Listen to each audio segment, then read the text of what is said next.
Alhamdulillahi wa kafa, wassalatu wassalamu ala nabiyyina al-mustafa wa ala alihi wa sahbihi ila yaumil wafa, amma ba'd. Rabbi shrah li sadri wa yassir li amri wahlul 'uqdatam min lisani yafqahu qawli. Allahumma 'allimna bima yanfa'una wanfa'na bima 'allamtana wa zidna 'ilman nafi'a. Allahumma arinal haqqa haqqan warzuqna ittiba'ah wa arinal batila batila warzuqna ijtinabah. Rabbana ighfir lana wa liwalidina warhamhum kama rabbana shighara. Kita akan melanjutkan pelajaran kita dalam kitab Syarhul Ushul Tsalatsah yang dikarang oleh Syekh Muhammad bin Abdul Wahhab rahimallahu taala, dan kita menggunakan syarah Syekh Ibnu Baz rahimallahu taala. Wa ala Mas Ardian falyaqra asy-syarh.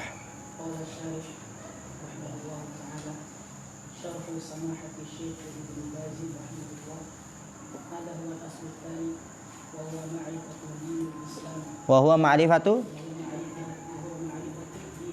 ahsan dini, ya, itu salah, itu harakatnya.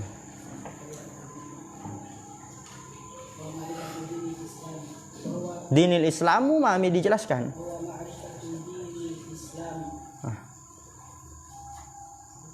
Lanjut. Bahwa talaqu maratib bayyanaha Rasulullah sallallahu alaihi wasallam.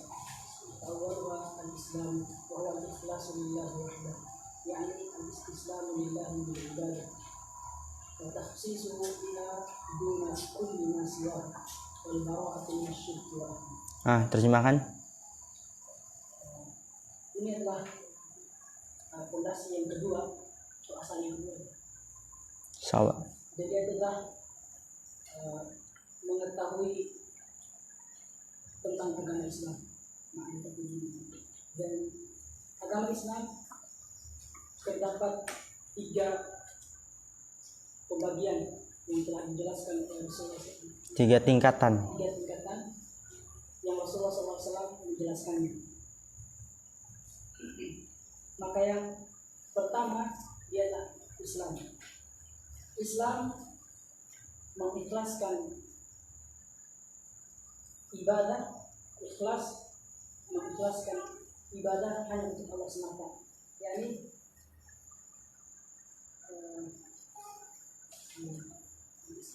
berserah diri kepada Allah dengan berserah diri kepada Allah SWT dengan beribadah, dan mengkhususkan dengan ibadah dan mengkhususkan untuk Allah dengan ibadah, bukan apa yang saya dan berlepas diri dari kesyirikan dan pelaku kesyirikan. Oke, perhatikan. Di sini kata Syekh Ibnu Baz rahimallahu taala, hada huwa al-aslu tsani.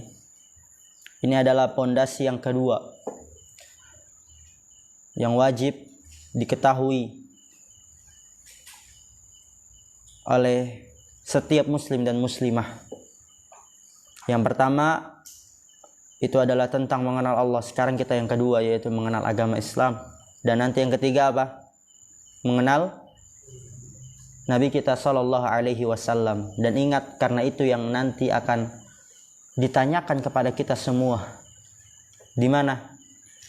Di alam barzakh, yang kita sering kenal, sering dengar dengan fitnatul kubur, pertanyaan dalam kubur.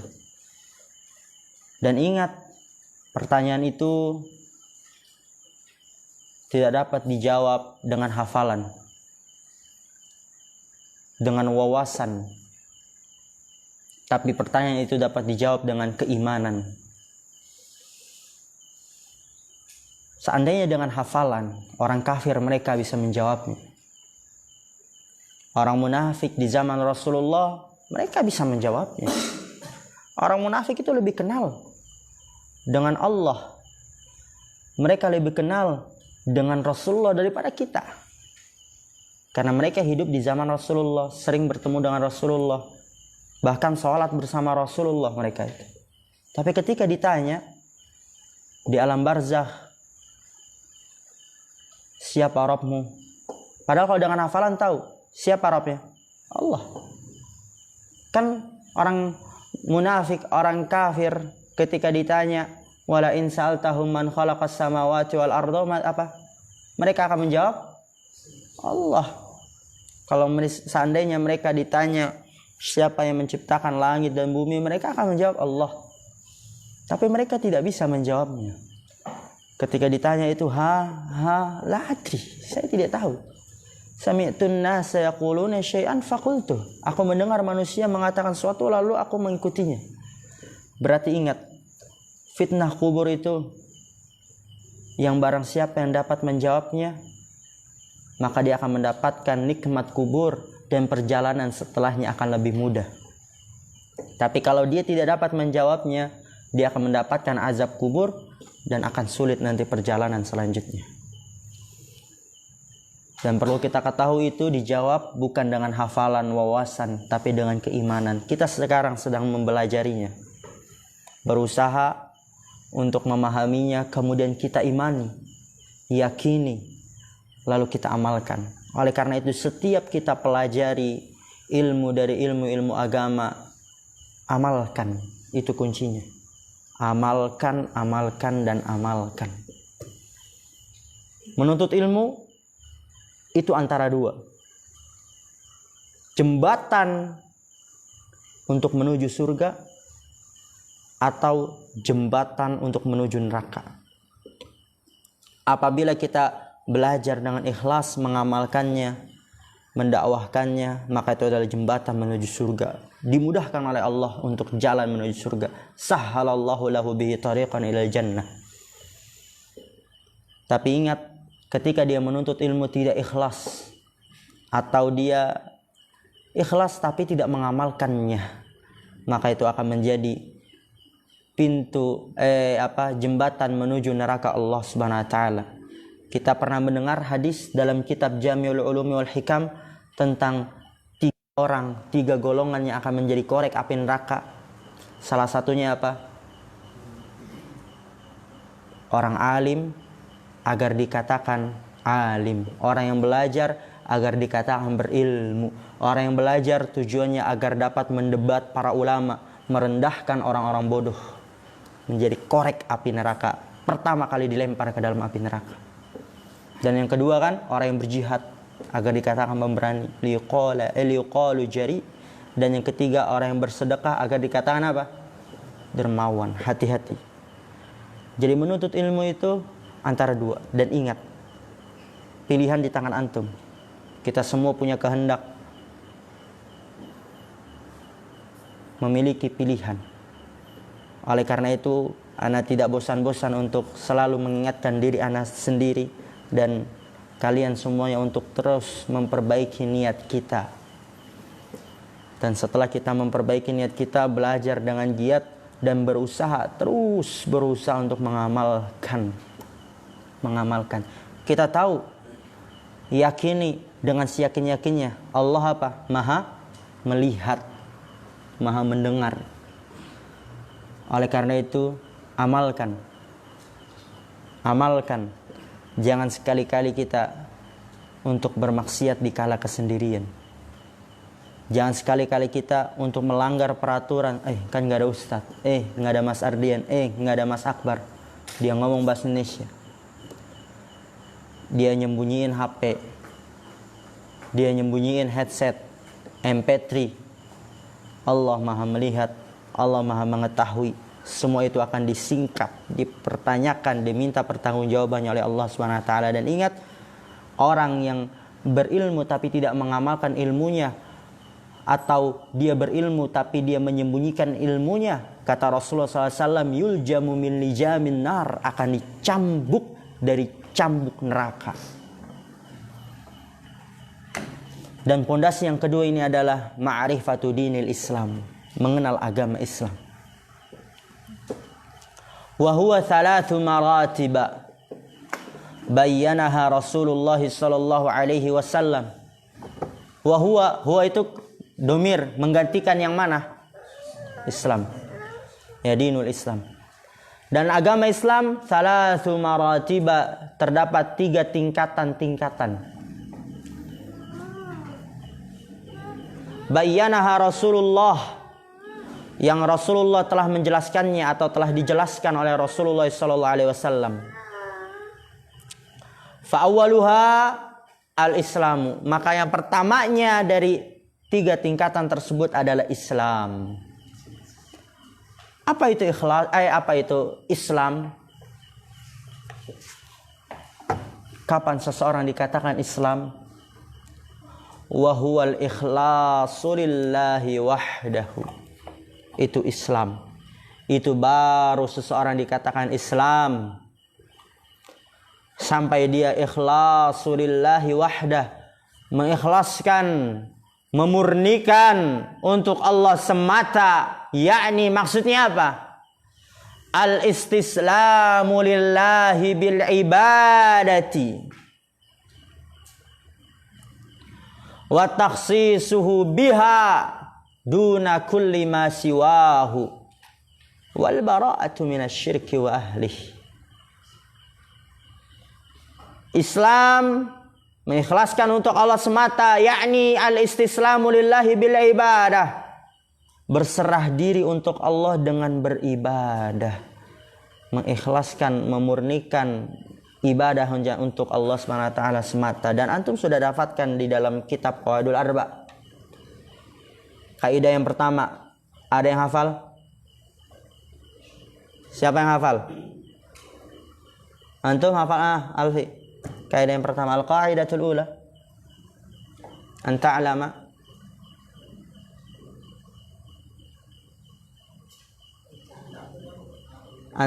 anna al-kuffar. Mas Ardian.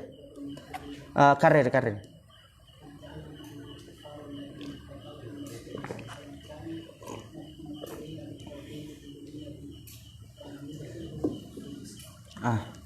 Babas. Jadi orang-orang kufar yang diperangi oleh Rasulullah, mereka itu mengikrarkan, meyakini tauhid rububiyah. Mereka meyakini Allah Maha Pencipta, Allah Maha Pemberi rezeki, Allah Maha Pengatur. Tauhid rububiyah.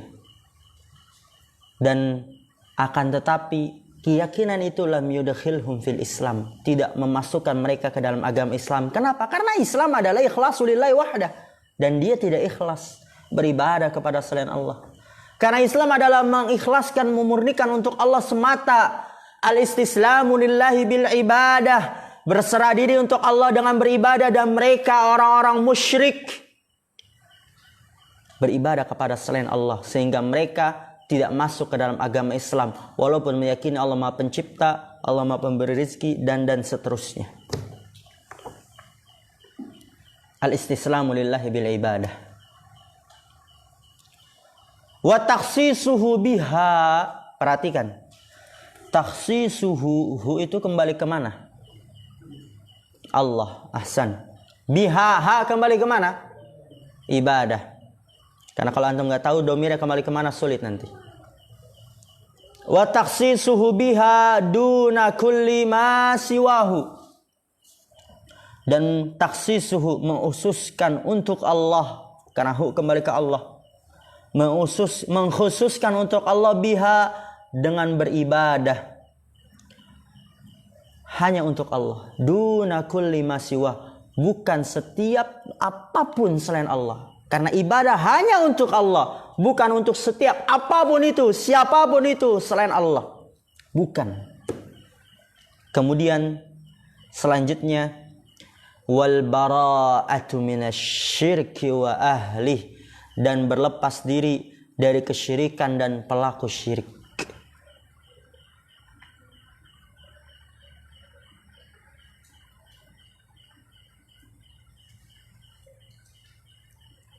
Sebagaimana dikatakan oleh Ibnu Qayyim al-Jauziyah rahimahullah ta'ala, semoga masih ingat ya, dalam kitabnya Nuniyah, atuhibbu a'da'al habibi wa tadda'i hubban lahu madaka fi imkani wa kadza tu'adi jahidan ahbabahu ainal mahabbatu ya akhi syaitan. Alhamdulillah masih ingat.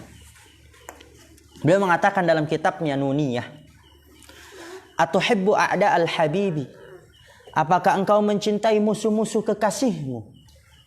Wa tadda'i hubban lahu, dan mengaku cinta kepada kekasihmu? Engkau mengaku cinta kepada kekasihmu dan engkau mencintai musuh-musuh kekasihmu. Madza fi imkan? Itu tidak mungkin.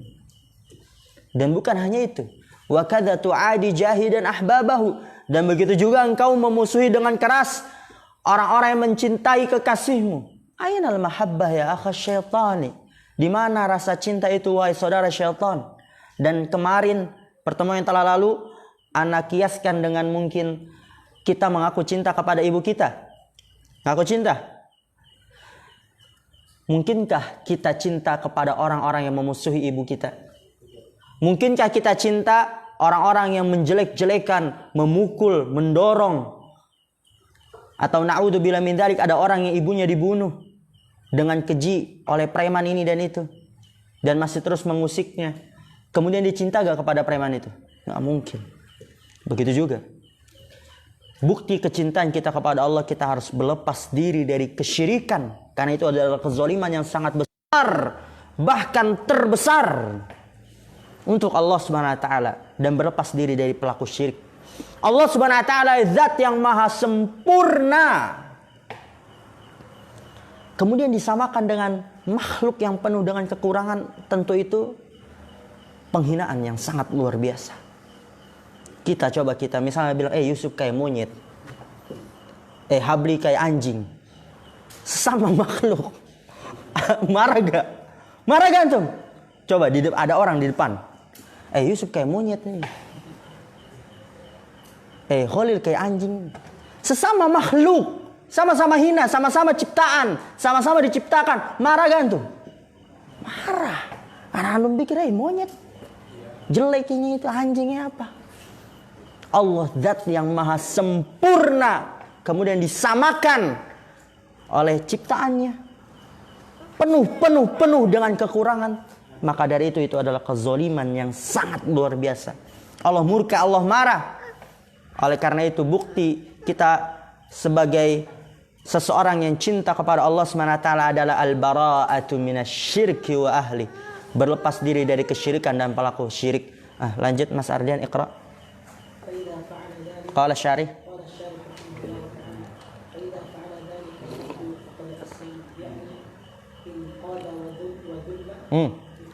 wa dhalla fil madi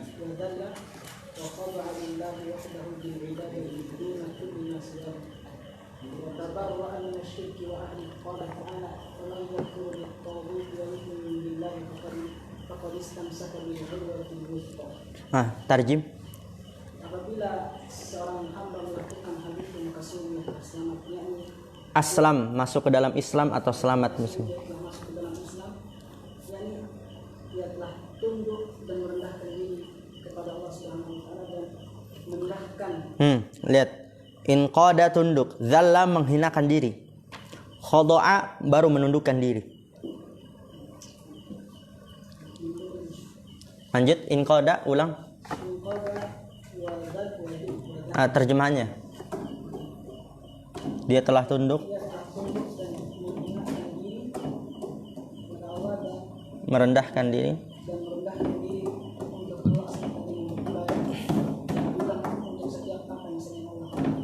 dan berlepas diri dari kesyirikan dan pelaku kesyirikan. Allah Subhanahu wa taala berfirman, maka barang siapa yang mengingkari tauhid dan beriman kepada Allah Subhanahu wa taala, maka sungguh Oke. Kemudian lihat di sini kata Syekh Ibnu Baz rahimahullah taala, fa idza fa'ala dzalik, siapa? Al-'abdu faqad aslam. Fa idza fa'ala dzalik, apabila melakukan hal itu, siapa yang melakukan? Hamba. Yang melakukan apa? Ya tadi itu, berserah diri hanya untuk Allah dengan beribadah, mengikhlaskan ibadah hanya untuk Allah, mengkhususkan untuk Allah dengan beribadah, bukan untuk setiap apa yang selainnya, dan berlepas diri dari syirik dan pelaku syirik. Kata Syekh, fa idza fa'ala dzalik, apabila seorang hamba melakukan hal itu, faqad aslam, maka sungguh dia telah berserah diri kepada Allah, telah masuk ke dalam agama Islam. Apa maksudnya aslam? Yakni anqada, inqada, wa dhalla, wa khada'a lillahi wahdah. Maksudnya inqada, dia telah patuh, wa dhalla, dan telah menghinakan diri, wa khada'a lillah dan telah tunduk kepada Allah wahdahu semata, bil ibadati dengan beribadah, duna kulli ma siwah bukan untuk setiap apa-apa apapun itu selain Allah Subhanahu wa taala. Kemudian wa tabarra'a minasyirki wa ahli dan berlepas diri dari kesyirikan dan pelaku syirik. Allah taala berfirman, "Faman yakfur bit-taghut wa yu'min billah faqad istamsaka bil urwatil wuthqa la infisama laha." Faman yakfur bit-taghut, maka barang siapa yang mengingkari taghut. Bagaimana mengingkari taghut nanti ada di paragraf berikutnya. Barang siapa yang mengingkari taghut, menjauhi sembahan-sembahan selain Allah, wa yu'min billah dan beriman kepada Allah. Apa kata Allah? Faqad istamsaka bil urwatil wuthqa, maka sungguh dia telah berpegang teguh dengan tali yang sangat teramat kuat. Dikuatkan lagi, lan fisama laha, tidak akan pernah putus. Tauhid dan jauhi syirik. Itu kuncinya. Kalau kita ingin berpegang teguh dengan tali keselamatan yang tidak akan pernah putus, yang seseorang yang berpegang teguh dengan itu tidak akan pernah dia tersesat. Tauhid dan jauhi syirik. Lanjut Mas Ardian, Iqra.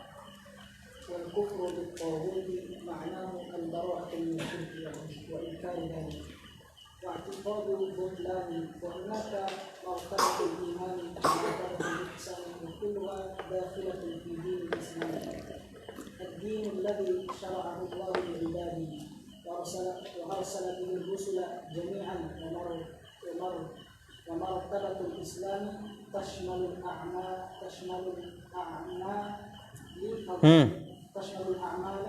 Oke, maf'ul bi. الظاهرة Az-zahirata na'at ya. Tarjim. Mengingkari taghut maknanya yaitu berlepas diri dari kesyirikan dan pelaku kesyirikan dan mengingkari itu dan menetapkan akan kebatilan dan kesyirikan. Dan di sana terdapat I'tiqad, meyakini ya, meyakini akan batilnya kesyirikan. Dan di sana terdapat tingkatan keimanan dan tingkatan ihsan. Dan semuanya masuk di dalam agama Islam. Agama yang Allah menjelaskannya untuk yang Allah syariatkannya, Allah syariatkan untuk hamba-hambanya. Dan Allah mengutus dengan agama tersebut seorang rasul. Para rasul semuanya. Dan tingkatan Islam mencakup amalan-amalan yang nampak. Oke. Perhatikan. Tadi sebelumnya kita sudah membaca firman Allah Subhanahu wa taala, "Faman yakfur bit-taghut wa yu'min billah faqad istamsaka bil urwatil wuthqa." Barang siapa yang mengingkari taghut. Lalu di sini dijelaskan apa maksudnya mengingkari taghut. Kata Syekh Ibnu Baz rahimahullah taala, "Wal kufru bit-taghuti ma'nahu al-bara'atu minasyirki wa ahlih." Mengingkari taghut maknanya adalah, perlu kita ketahui ini ya, agar mudah untuk kita dalam mengamalkannya, mudah untuk kita dalam mengingkari taghut dan beriman kepada Allah, agar kita bisa berpegang teguh dengan tali keselamatan. Mengingkari taghut maknanya adalah al-bara'atu minasyirki wa ahlih, berlepas diri dari kesyirikan dan pelaku syirik. Wa inkaru dzalik, dan mengingkari hal itu, yang mengingkari syirik, pelaku syirik, semampu kita. Kalau ada seorang yang melakukan kesyirikan, kita ingkari. Apa hadisnya? Man ra'a minkum munkaran falyughayyirhu biyadihi fa in lam yastati' fa bi lisanihi wa in lam yastati' fa bi qalbihi wa dzalika adhaful iman. Apabila salah seorang dari kalian melihat kemungkaran, maka hendaknya dia mengubahnya dengan tangannya. Kalau nggak bisa, dengan lisannya. Nggak bisa lagi, dengan hatinya. Dan itu adalah selemah-lemahnya iman. Semua kita wajib mengingkari. Paling-paling minimal dengan hati. Apabila ada masyarakat, tetangga kita melakukan kesyirikan, nggak mungkin kita langsung buang itu sesajen. Kita dekatin. Dengan lisan. Pak, Bapak tadi habis ngapain? Oh ini nak, kita biasa ini tanggal sekian itu memberikan sesajen. Kemana Pak? Ke pohon ini. Kenapa? Oh ini udah dari dulu nenek moyang kita. Katanya nanti kalau kita nggak ngasih sesajen kualat ini dan itu. Nasihatkan dengan yang sudah kita pelajari. Pelan, dengan adab. Dan ketika antum menasihatkan, antum juga mencontohkan hal-hal yang baik. Jangan antum menasihatkan, kemudian nggak sholat. Kemudian membangkang kepada kedua orang tua. Pasti orang, ngapain sini orang? Sosokan. Sama orang tuanya diomelin terus. Sama orang tuanya aja sering dibentak. Sama orang tuanya aja ngelawan, sosokan gitu. Mengingkari hal itu. Dan itu paling darurat. Apabila ada keluarga kita masih melakukan itu, segera mungkin untuk mengingkari hal itu. Nasihatkan dengan penuh adab dan hikmah. Wa'tiqadu butlanihi, dan meyakini akan kebatilannya, kebatilan syirik dan pelaku syirik. Wa hunaka martabatul iman wa martabatul ihsan. Dan di sana terdapat tingkatan iman, ya setelah Islam, kedua iman. Lalu wa martabatul ihsan, ketiga adalah ihsan. Wa kulluha dakhilatun fi dinil islami. Dan semuanya Islam, iman, ihsan dakhilatun masuk dalam agama Islam. Iman adalah agama Islam. Ihsan adalah agama Islam. Ad-dinul ladzi syara'ahu Allahu li ibadihi. Ya, agama yang disyariatkan oleh Allah untuk para hambanya. Islam. Wa arsala bihi ar-rusula jami'an, dan Allah mengutus dengan agama Islam itu para rasul semuanya. Kemudian lihat wa martabatul islami tashmalul a'mal adh-dhahirata, dan tingkatan Islam mencakup amalan-amalan yang nampak. Dan kalau kita lihat, perhatikan rukun Islam yang pertama apa? Syahadat, nampak. Kedua apa? Salat, nampak. Zakat, puasa, haji, al-a'mal adh-dhahirah. Mungkin ini yang bisa kita ambil. Nanti insyaallah di pertemuan yang akan datang kita ngambil arkanuhu, ya 5, kemudian dalil-dalilnya dan penjelasannya. Subhanakallah bihamdika asyhadu an la ilaha illa anta astaghfiruka wa atubu ilaik. Assalamualaikum warahmatullahi wabarakatuh.